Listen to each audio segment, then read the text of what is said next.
भैया भाभी, किससे पूछ के आपने चाबी को हाथ लगाया?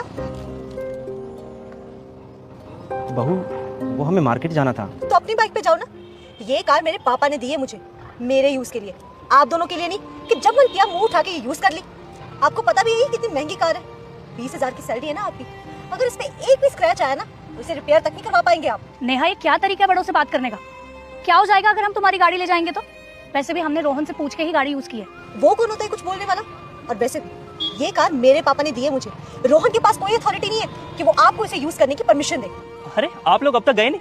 रोहन, किससे पूछ के तुमने इन्हें गाड़ी यूज करने की परमिशन दी है? भैया भाभी को अब क्या परमिशन चाहिए कार यूज करने के लिए? हाँ, उन्हें मेरी परमिशन की जरूरत है क्योंकि ये कार मेरे पापा ने दी है मेरे यूज के लिए। नेहा, इस घर में चीजें सब अपने हिसाब से यूज करते हैं, यहाँ किसी का तेरा मेरा नहीं होता। लेकिन दी तो मेरे लिए है ना। और वैसे भी शादी के बाद लड़की वाले लड़के वालों को जो भी देते हैं ना वो लड़की के लिए होता है, ना कि लड़के के परिवार वालों के लिए। हाँ, तो ये गाड़ी हमने भीख में नहीं मांगी थी। मुझे क्या सुना रही हो? अपने पापा को फोन करके पूछो उन्होंने ये गाड़ी किसे दी थी। और वैसे भी तुझे तो गाड़ी चलानी भी नहीं आती। ये गाड़ी हम सबके यूज के लिए दी गई थी। हम सब का मतलब समझ आता है तुझे? देखो, तुम दोनों लड़ो मत, आज के बाद नहीं लगाएंगे इस गाड़ी को हाथ। गाड़ी से पहले भी तो रह रहे थे ना हम, बाइक से चले जाएंगे हम। नहीं भैया, या तो ये गाड़ी हम सब यूज करेंगे या ये गाड़ी वापस जाएगी इसके पापा के घर। नमस्ते पापा जी। नमस्ते बेटा, कैसे हो? मैं ठीक हूँ। मैं एक बात पूछ रहा था, ये जो गाड़ी आपने दी थी वो किसके यूज के लिए थी? बेटा, मैंने तो तुम दोनों की सहूलियत के लिए दी थी। क्या हुआ?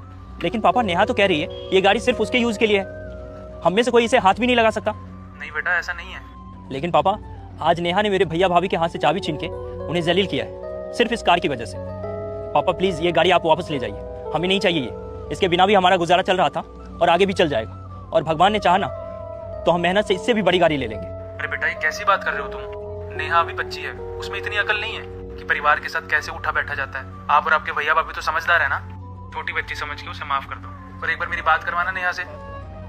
आप बोलिए, वो सुन रही है। नेहा, क्या है ये सब? बचपना छोड़ दे मेरी बच्ची, तेरी शादी हो गई है, परिवार में एडजस्ट करना सीख बेटा। परिवार में सब मिल बांट के रहते हैं। अब कल को तेरी भाभी मुझे किसी चीज के लिए मना कर दे तो तुझे भी तो बुरा लगेगा ना। और ये तो सिर्फ गाड़ी है, आगे जीवन में तुझे बहुत कुछ मिल बांट के शेयर करना पड़ेगा। यही तो बेटा परिवार में रहने का सुख है, चीजों में नहीं इंसानों में खुशी ढूंढो, समझी?